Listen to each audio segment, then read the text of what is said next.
Hello. Hey, how are you? I'm doing well. How about you? I'll be conducting today's interview. A few things about the logistics. We'll do the introductions for the first few minutes, and then we'll move on to the coding exercise. In the last 4 or 5 minutes, I'll share my feedback. Okay, sounds great. Thank you. Is this your first time doing This the is mock? this is my second mock interview. I've used it last time. I'm not I'm not very fluent with it, but it's pretty straightforward for the most part. So yeah, I will copy and paste the problem. But can you before I do that, can you please start sharing the screen on the Zoom?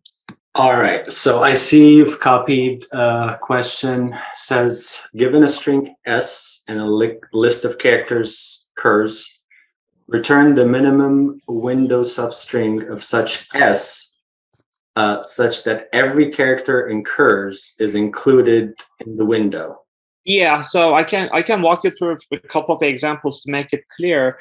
So let's say this is the given string, okay, and these are the list of characters. For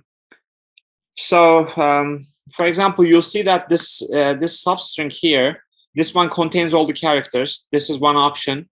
So if you look at another one, this is another option, but this one is even longer though.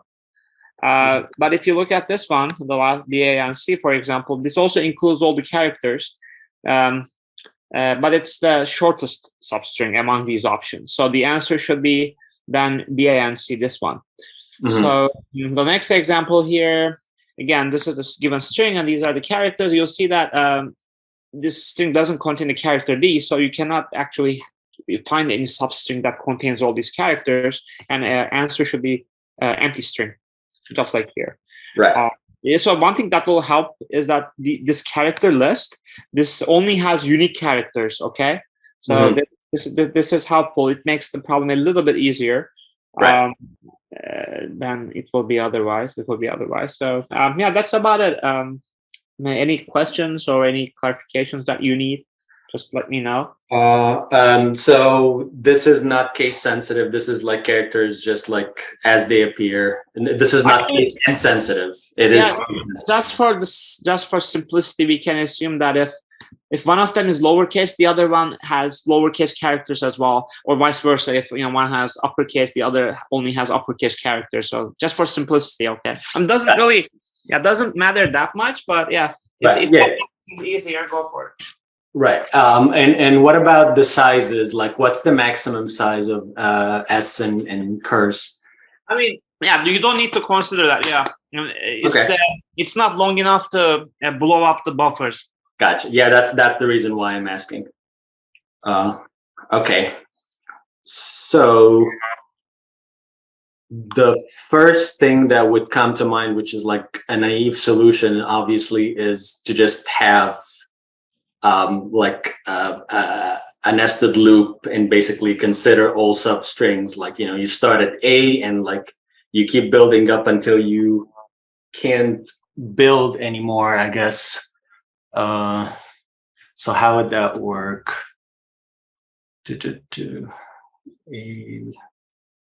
Yeah, that's a reasonable start.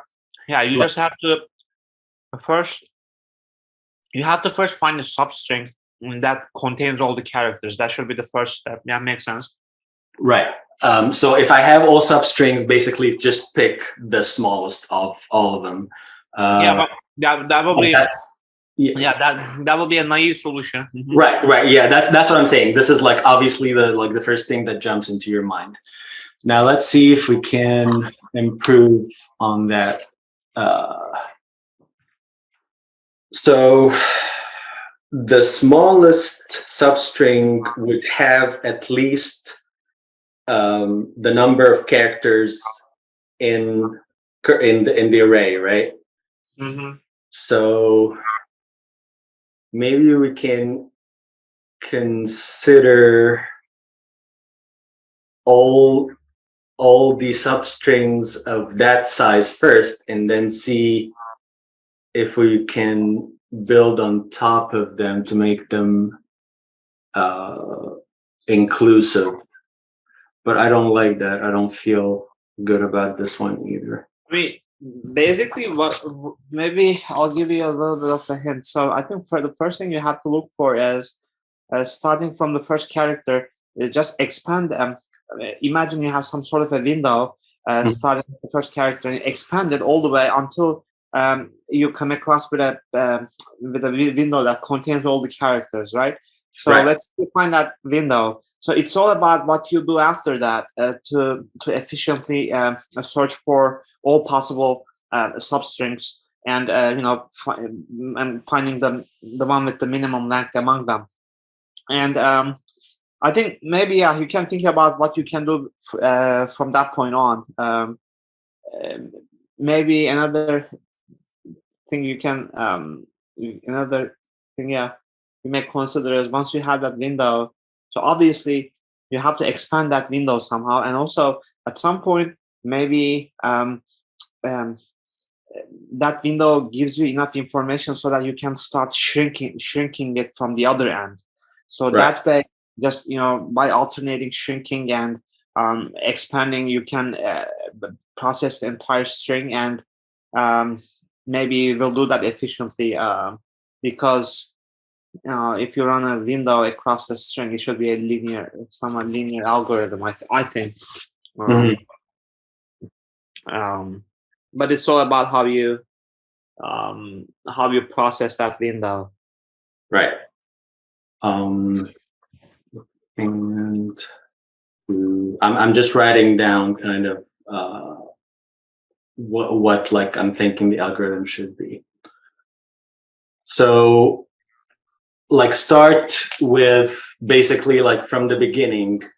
Once I see a character that is included in the array, then that means I'm at the beginning of a potential substring, right?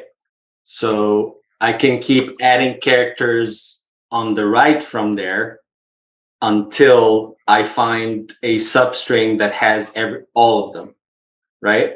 And that would be one of the candidate substrings. Now after that, I would probably want to look inside of that substring to see if there's an even more like a smaller substring. But no, I don't really like that either. Because there could be like, if I do find that substring, there could be like, a part at the right hand side that if I do add from the right side, it would create an even smaller one. So this solution wouldn't work. Okay, one more thing. Give me 1 second. Let me just think about it real quick.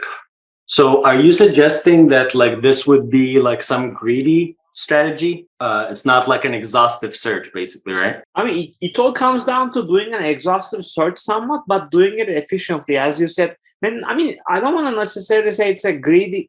Maybe it's a greed, some sort of a. It's essentially a greedy algorithm because actually, let me point you to this, and I think from here on you should be able to figure that out. So let's say for this example, okay, let's say this is the first substring you come across with, right?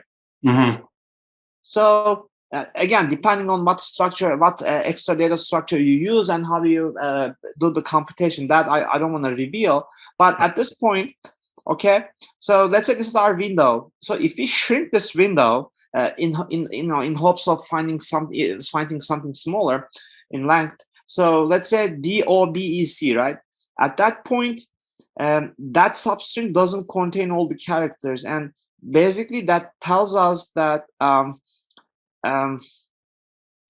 there is no shorter substring than that ends with C, okay? Mm-hmm.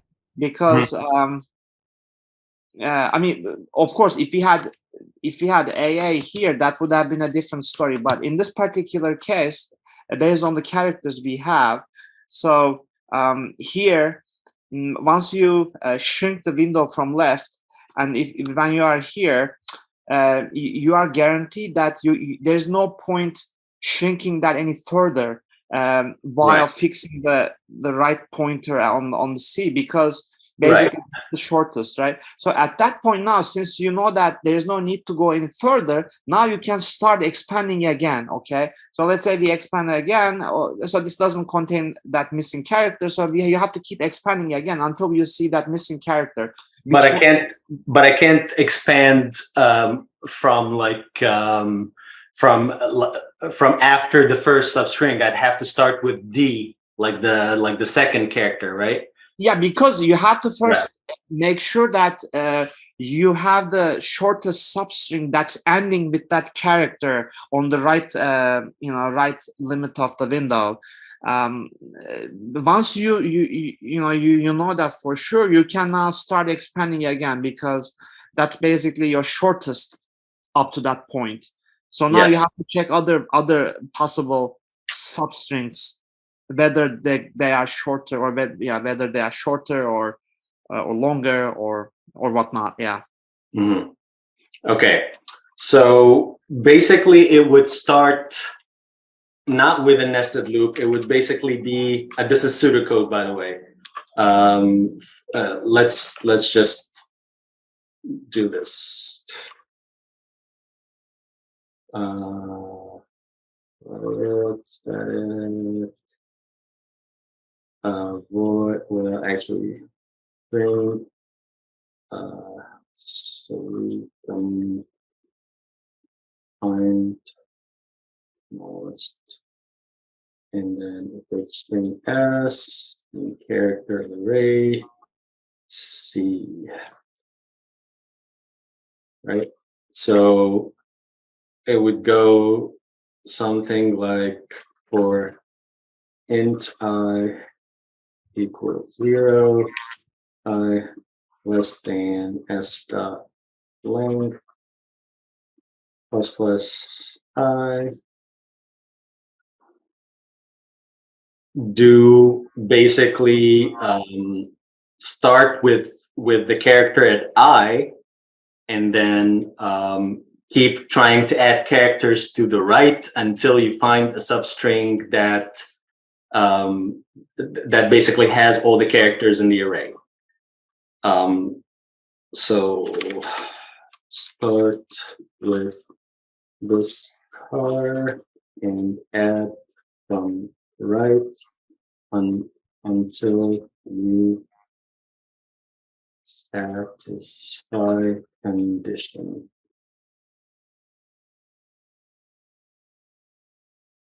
Now, if one is found, try to minimize it. And that would be basically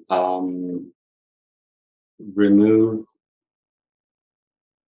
cars from the left as long as the condition is satisfied. And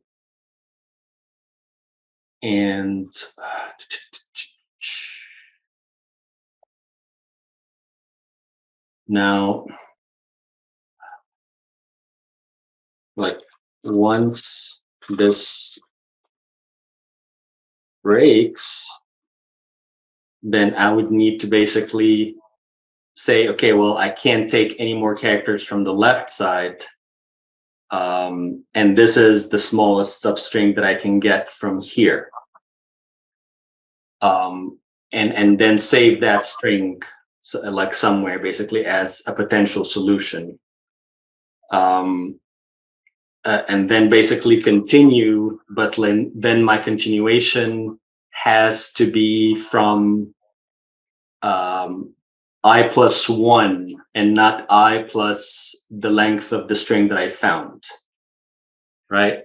And basically keep going until I find like the smallest substring possible. Like I'm minimizing over that substring. Does that sound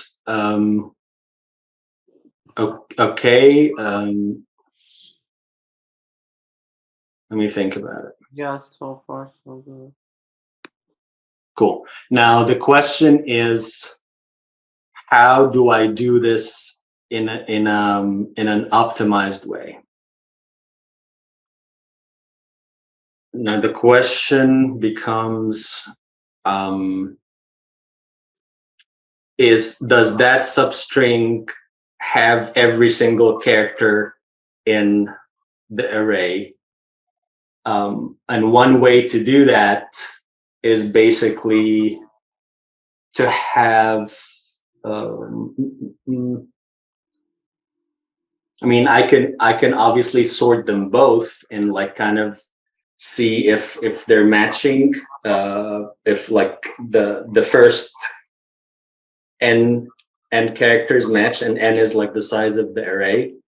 That would be one solution, but let's see if we can do better. There's basically you can use kind of like a map that says this character has been found, this character has been found, and then basically iterating over the map afterwards and seeing if all of them have been found. The complexity of this, if it's like a hash map, basically would be order like n, basically it would be linear. So that would be a more optimized way of checking if the substring basically has every single character in the array. And I think that makes sense. I don't know if we can optimize beyond that, but let me think for a second.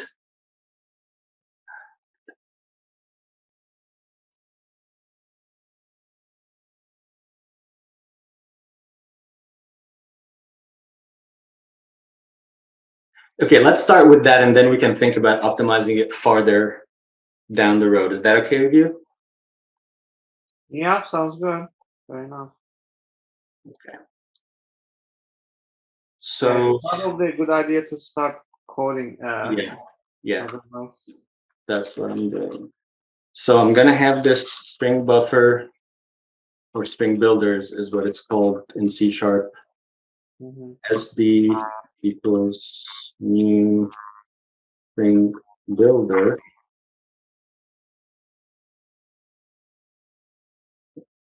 Oh, let's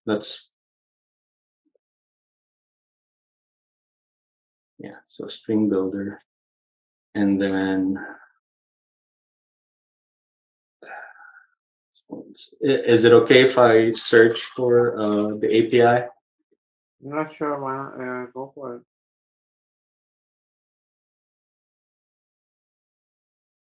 And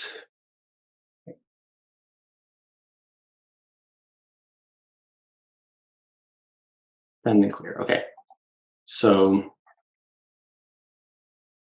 SB dot append S of I, and then for int j equals I plus 1, j less than s dot length plus j.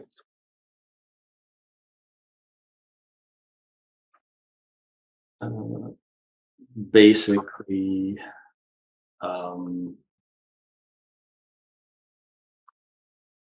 sd dot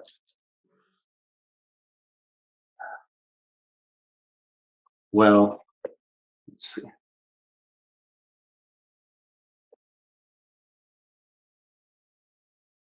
Let's have this map here. Let's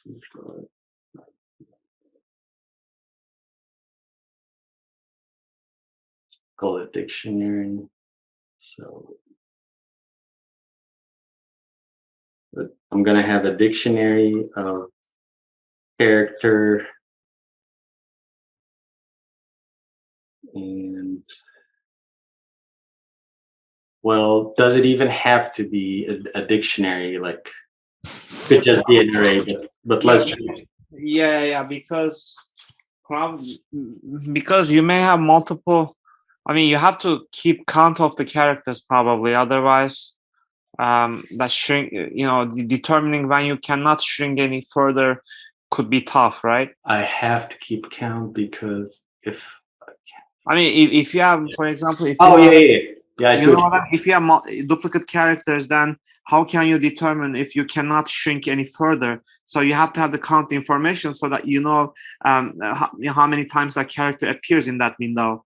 Right. Otherwise, you will start shrinking, and you may think it's okay to shrink any further. When in fact, there are no more no more of that character in the string. So that's why. Mhm.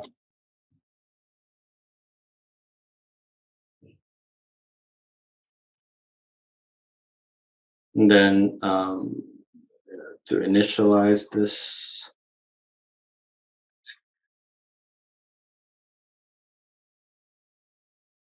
we are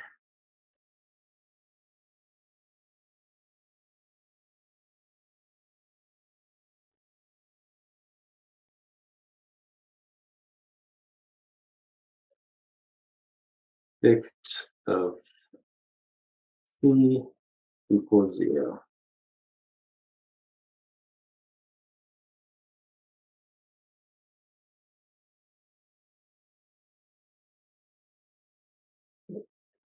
So when I'm starting back here, like when I'm appending basically to the string builder, I'm gonna say counts. Well, first of all, I need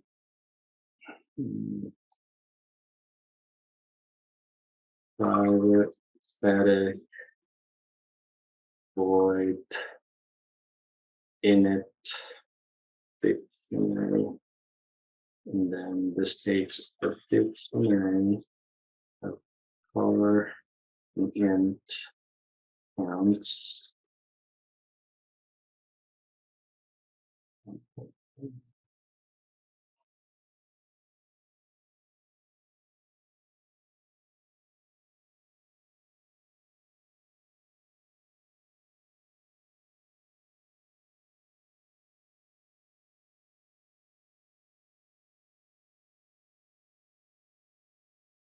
So that initializes it, and then now counts of s of I.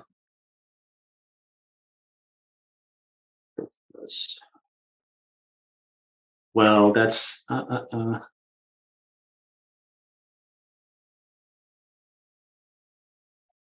but I don't want to.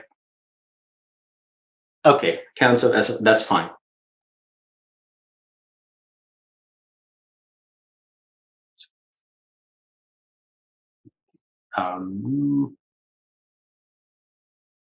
Now,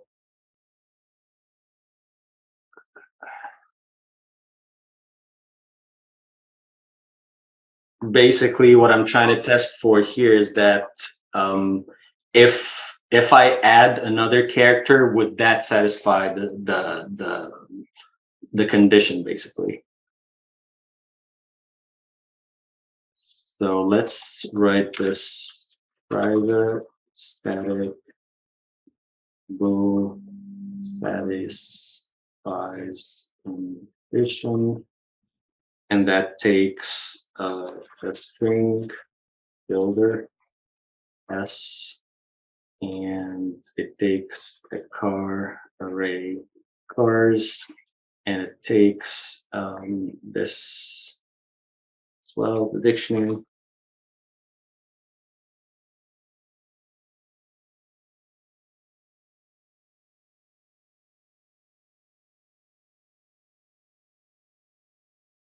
Does it need that? Just needs these two. So for each car C in hers,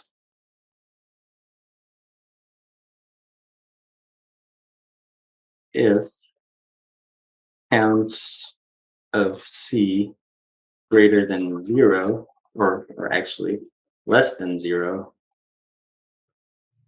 Oh, sorry. Less like equal 0, then return false because there's one character that wasn't included. If that succeeds, then return true. Okay. Now, if like I need to check like what if cars was just one character long, right? So like I need to check if satisfies condition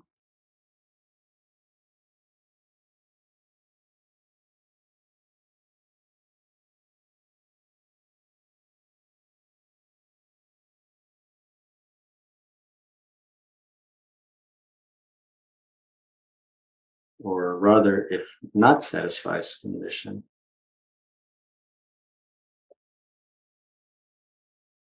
Oh, by the way, can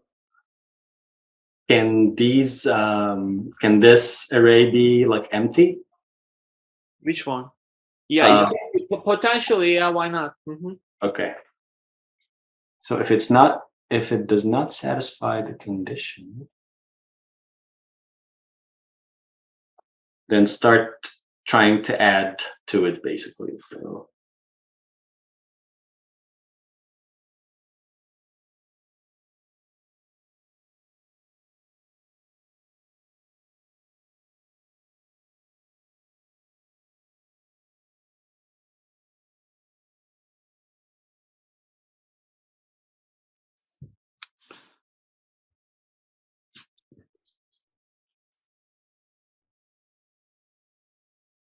speed of fm s of j, and then counts of s of j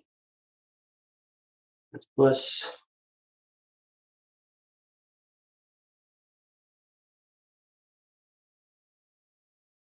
if satisfied condition.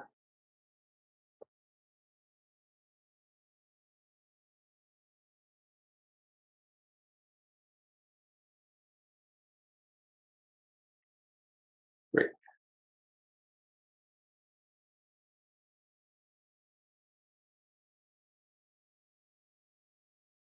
Okay.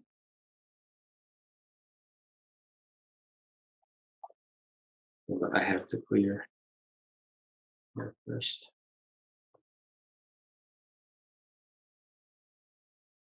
Okay, so at this point, basically, I know that after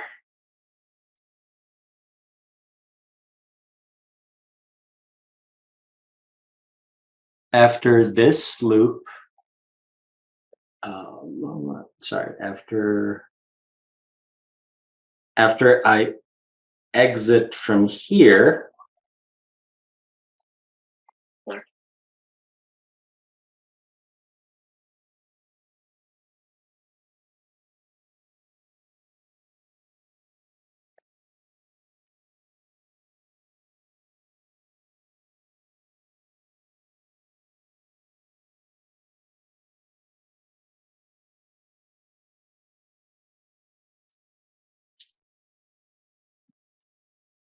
okay, so by this point, if I found one,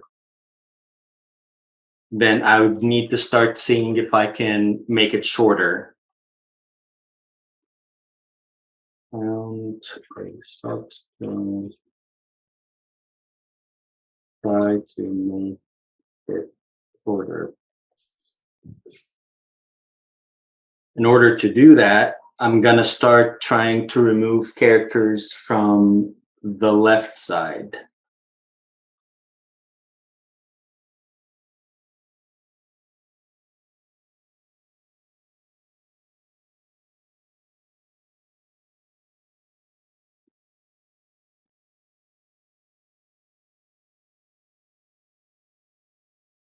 I less than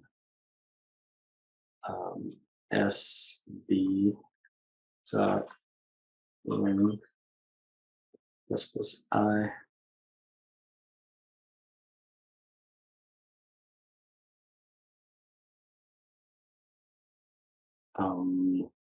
And then I can just say counts of SB of I minus minus.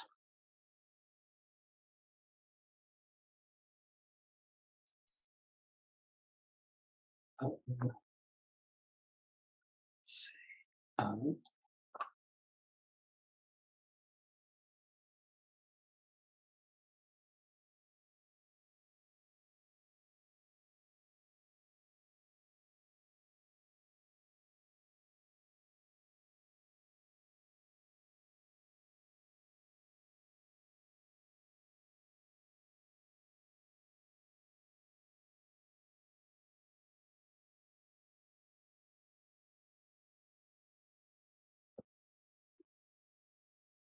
Counts of if, well, actually, I don't need to do this right now. If satisfies condition, if it still satisfies the condition,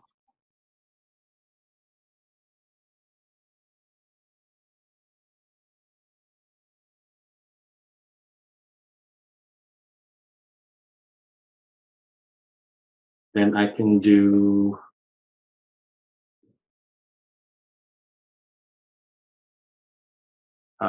remove SB dot remove the leftmost character.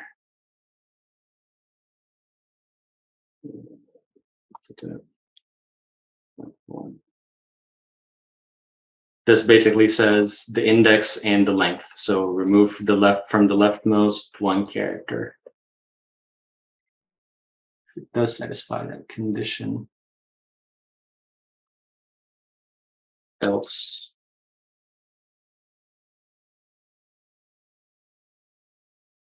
Break. All right, so if I found it and I kept basically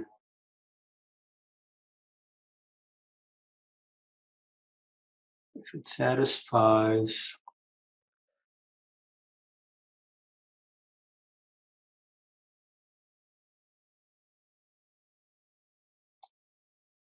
no, that's gonna mess it up.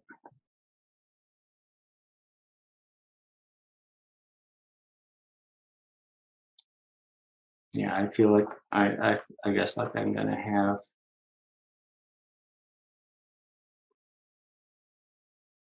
SB dot length less than for list dot length, then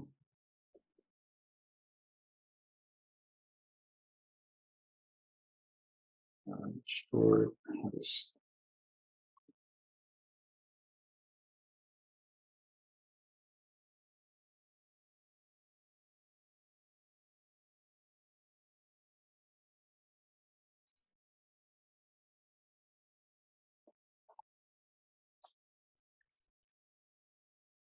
Well, I can do this here. Yes. Have you tried this on an example?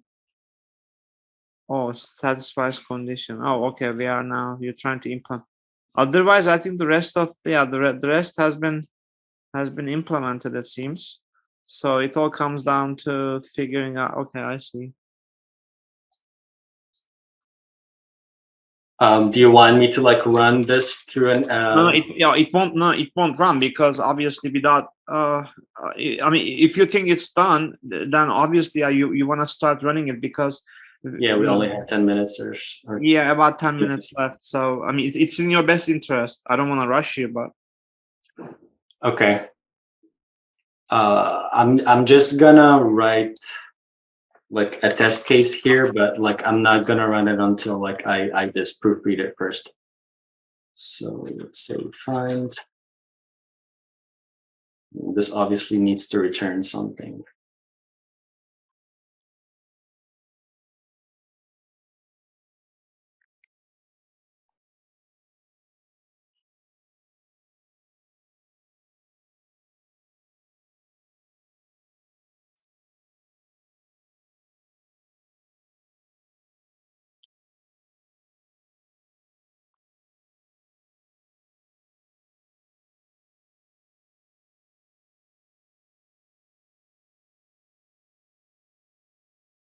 I'm just gonna try to run to see if there's compilation errors or stuff while I'm doing this. Sure. Look away, I cannot be declared. 59. Oh, we're in.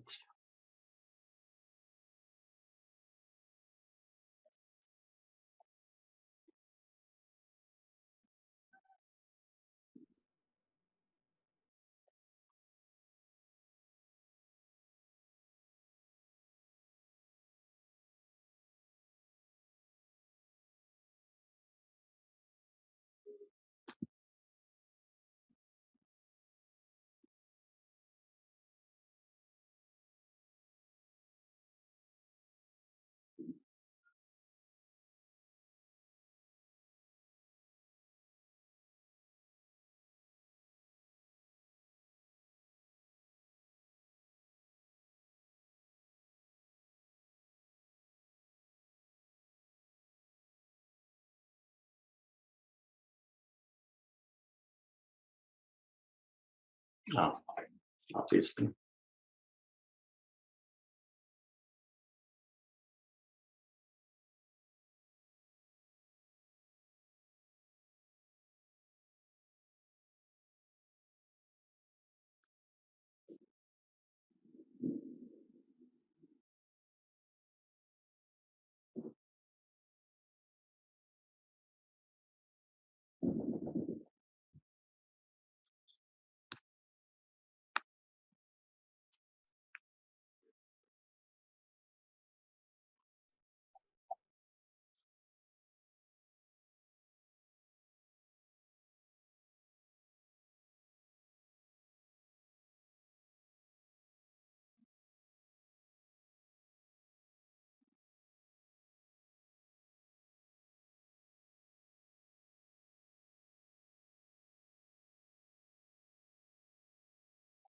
What?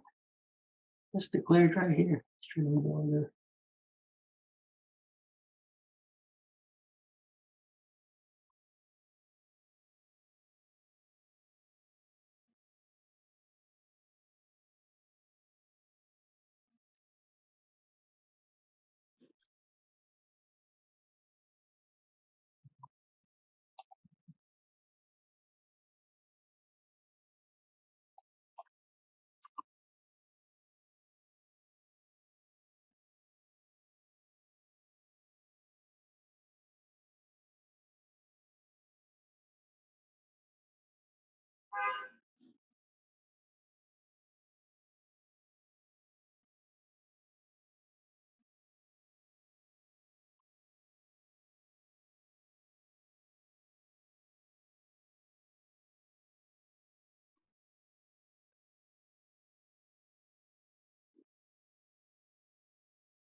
This is weird. Like string builder, it's declared right here.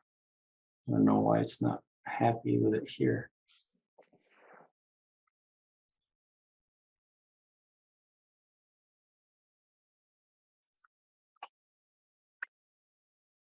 Okay, so for the sake of time, I'm just gonna try to like run through it by hand first. So let's say I go here, and I probably should have done this before writing the code. I know that this is not good. So I look at A, and then basically I say if it doesn't satisfy the condition, try to append D, and then like just add to the count. And if it satisfies the condition, it does not satisfy the condition, then keep going with this loop. So it's going to add O and B, and then E and C, right? So I would have, like, once this is done, I'm going to get here and I say, like, yes, there's something that's been found. Let's try to make it shorter. I'll try to remove from the left. And once I do that, then I'll break the condition by removing the A. So this is not gonna work. Satisfies condition.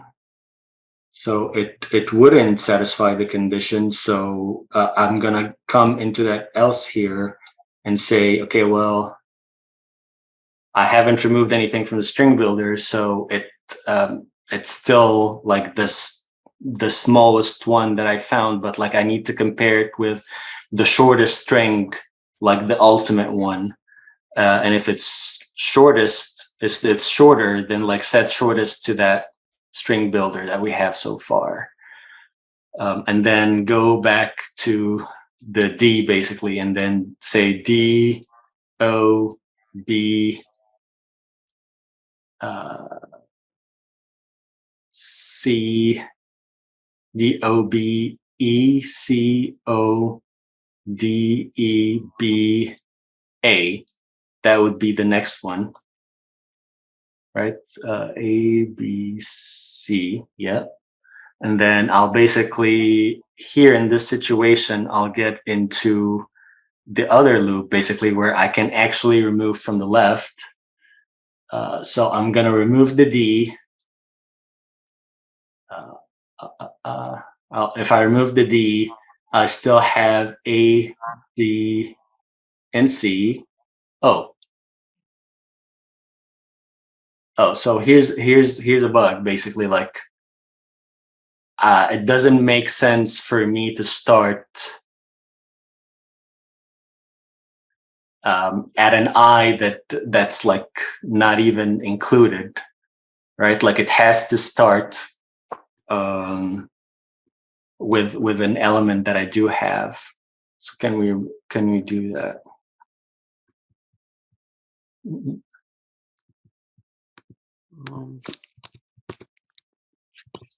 One second. I didn't catch that. So what I'm saying is, like, once I get here, like I'll find the next substring. So it's like DOB, E, COD. Okay, yeah. I see. Okay, and an A. Yeah. Right. So, but it doesn't make sense for me to even consider that, because like that D is not even included here. So why do I even look at it, right? No, that's fine. That will be taken care of as you start shrinking from left, right? As you keep shrinking and shrinking, you will remove that character from the. I mean, you will remove the counts and potentially the character itself from that hash map, and you will see that it won't impact because it's actually not. Yeah, you know what I mean. It's not actually one of those characters that makes up the character list. So, but the one thing that you probably haven't addressed is how you are going to determine if the given character is part of your character list, because there are a couple of ways to do that, and one is obviously more efficient time wise, and the other one isn't. So this part, I think this code still miss of. I see. Yeah. So this for each okay. Yeah. This probably is not this obviously not an efficient way to do that, because you're iterating through the list.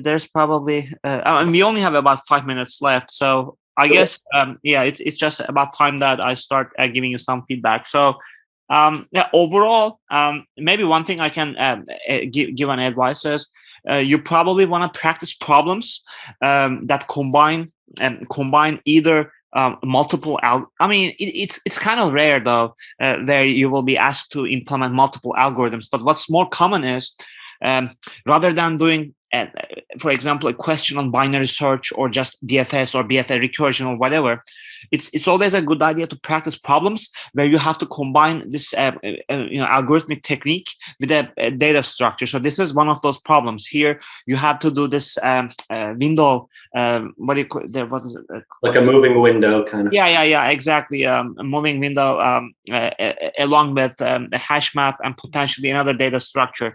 That another data structure is needed for quickly checking whether the character you come across with is part of your character list.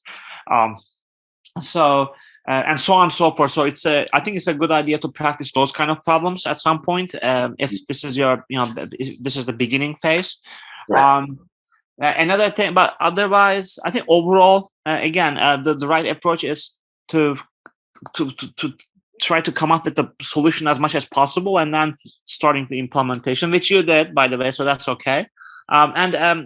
As far as the tips are concerned, I might have given you maybe a more more than acceptable, but that's quite subjective. Some people may find it more than necessary, and some people may be okay. I'm usually more lenient in that regard, but some people you don't really know if the interviewer will be okay or not. So I think the less hints or tips you need, the better it is, especially during the solution phase.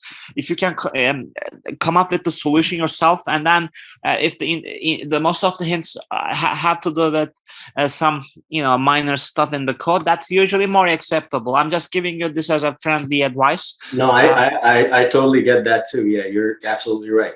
Yeah. And the other thing is, of course, you want to definitely watch out the time. And here's why I'm telling you this. This may be okay for some companies, but so this is a medium level question. Okay. Mm-hmm. It's maybe a little bit on the hard side of the medium, but nonetheless, it's still considered medium. And this was in fact one of the problem. This was a problem that was given to me by Facebook in one session. So Facebook usually gives you or expects you to solve 2 medium level problems in one session. Right. So that means you have about 25 minutes to spend on each problem, and that means end to end, from solution to a coding to a working state with all the testing and whatnot. So why I'm telling you this is because one way to determine that you are ready to take the real interview is if you can randomly pick a medium level problem from lead code, and if you can do it end to end in 20-25 minutes, that's a pretty good measure of readiness for the real stuff. Right. That's I think overall that's all I can say. I will give you. I'll maybe put a more detailed write up later. But in the meantime, if you have any questions and specifics, I'll be more than happy to answer. But that's all I can say based on what I've seen so far. Yeah, and I totally agree with you. Like, I honestly was just kind of out of it today, unfortunately. But I totally agree with everything you said, and usually that's how I would like to kind of approach these kinds of questions. It's obvious that I need to practice more, and I need to kind of go heads down and apply the feedback that you're saying, and maybe take more of these mock-up interviews and keep collecting feedback. So another way, actually, that all these things are very subjective, and that depends on the person. But one other suggestion is, at some point when you feel more or less you are ready for the stuff, it's a good idea to start taking the real interviews with the companies that you wouldn't really you wouldn't quite consider maybe joining in the first place. That gives you you can consider that as a practice, but as real as it could be. So that's what I do personally, because practicing on lead code and all these mocks, they're obviously necessary. I'm not taking anything away from them, but how you behave, how you handle your nerves in a real interview setup, that cannot be taught in a mock interview, because at the end of the day, that this is a mock interview, and the concept, there won't be real world consequences, whereas the other one, you are on the spot, and it's again, this is maybe your personality is different, but usually you may be more on the edge in that real Yeah, oh, interview. absolutely. I was definitely nervous even in the mock interview. So Yeah, I mean, yeah, I'm just saying these things because I've been through them so many times. I don't know, maybe I interviewed more than 100. I've done these things maybe more than 200 times. I don't know how many times. wow. So, and personal interviews again, I have gone through so many interviews with all these big companies, smaller ones, hedge funds, etc. You know, that at some point you really calm down and you know your nerves settle, but until then it's not a pleasant um, affair, so to speak. Yeah, no, for sure. Yeah, I would definitely rather not be like, because so honestly, like I feel like if I wasn't in an interview, like this is not such a hard problem. Like I feel if I just wasn't like kind of But I'll tell you this: this is not, yeah, this is not a terribly easy one either. Because I'm telling you, Facebook used to, I mean, used to give people two problems in one session. So this was actually this was the only problem. But then I got a follow up as well, and the follow up part was a little bit more difficult, maybe hard, can be considered a hard level. Mhm. But that's how it was in that interview, and yeah, it went fine. But you don't really know these things. Usually, you know, people are under the impression that they don't give you hard level problems, and I'm telling you from my own personal experience, that's not the case. I had an interview with Facebook that I got a relatively hard dynamic programming problem as well. So it's better to be prepared. But what I'm saying is, don't go too far with the preparation either. So I don't know how many questions the lead code has. Maybe more than 1,500 questions, I'm sure. So there's no point trying to solve 1,000 questions. You know, once you solve maybe 100 questions, 150 problems, as long as you cover a decent base, that should be enough. At least that's how it works for me. You know, I don't try to solve that many problems. It's Right. really the way to measure how well you are prepared is, again, just try to pick a random question, medium level, and then if you can do that in 20 minutes, 25 minutes, let's say, that's a good place to be as far as this thing is concerned. All right. All right. I really appreciate your time and thank you so much for all the great feedback. It's awesome. Thank you so much. Yeah. All right. Yeah. Thank you. Wish you good luck.